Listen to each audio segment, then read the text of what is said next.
Fiston, Bitte. du wohnst eigentlich in Graz. Wir drehen gerade in Wien. Ich stelle Fragen auf Deutsch, du antwortest auf Französisch. Ja, gern, genau. Wir machen es dem Zuschauer total schwer, ne? Nein, so ist die Welt. Ja, okay, pas de souci. Ok, merci.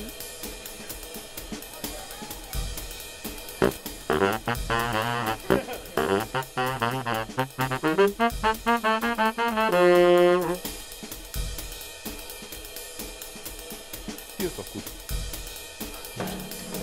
Hier stören wir keinen. Fiston, in deinem Buch Tram 83 geht es mir so, dass ich das Gefühl habe, dass du in deiner Sprache unglaublich frei bist. Also du erzählst, deine Figuren unterbrechen dich als Erzähler zum Teil. Geht das nur mir als Leser so oder fühlst du dich mit Sprache auch so frei? Bist du frei? En fait, je travaille je dirais comme un musicien de jazz, comme un saxophoniste, parce que j'ai toujours été intéressé, fasciné par le saxophone comme instrument. Je trouve que c'est un instrument qui a beaucoup de prestige, beaucoup de noblesse. Et donc, je composais ce texte comme une partition de musique. Et donc, pour moi, c'était important d'avoir cette langue-là dans la structure du roman. Et pour moi, c'était important de pouvoir avoir du rythme dans mon texte. Je voudrais vous donner un exemple. Si je dis un texte, par exemple, dans mon ventre, c'est conduit un fleuve.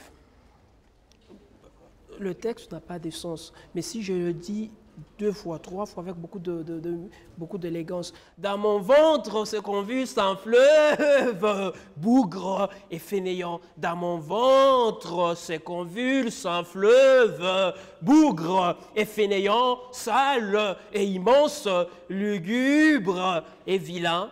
Un fleuve, dans mon ventre se convulse un fleuve. Fleuve.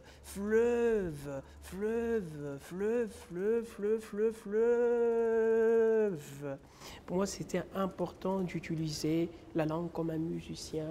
J'ai envie de décrire une ville comme Kinshasa.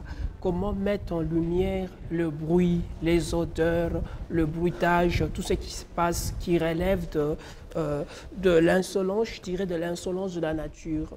Et donc pour moi, c'est important d'utiliser cette langue-là pour mettre en lumière, pour mettre en relief le bruit, la sonorité de la ville.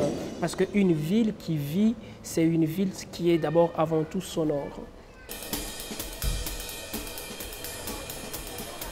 L'histoire même du roman traite de la question de la mine artisanale, l'exploitation artisanale de la mine, qui est aussi une forme de jazz qu'on creuse, on cherche, mais on ne sait pas quand on va trouver. Et c'est ce que je trouve extraordinaire aussi dans le jazz, parce que quand on écoute le jazz, peut-être des fois il y a un message en arrière-fond, des fois il n'y a pas de message.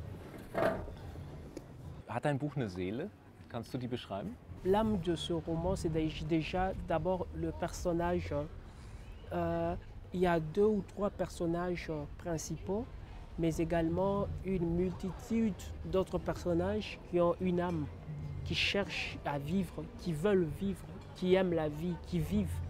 Et donc l'âme de ce roman, je pense, c'est les personnages. Et ce bar qui est une métaphore de la globalisation. Je pense que l'âme de ce roman, c'est les personnages qui ont décidé de vivre malgré l'impossibilité de la vie, malgré la difficulté du quotidien.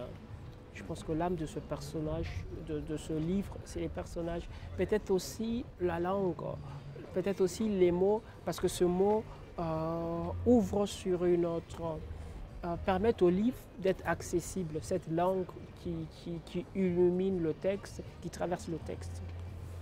Was gibt dir Trost? Was baut dich auf? Woran glaubst du? Je crois en l'homme. Je crois en l'homme. Je crois aussi en moi-même.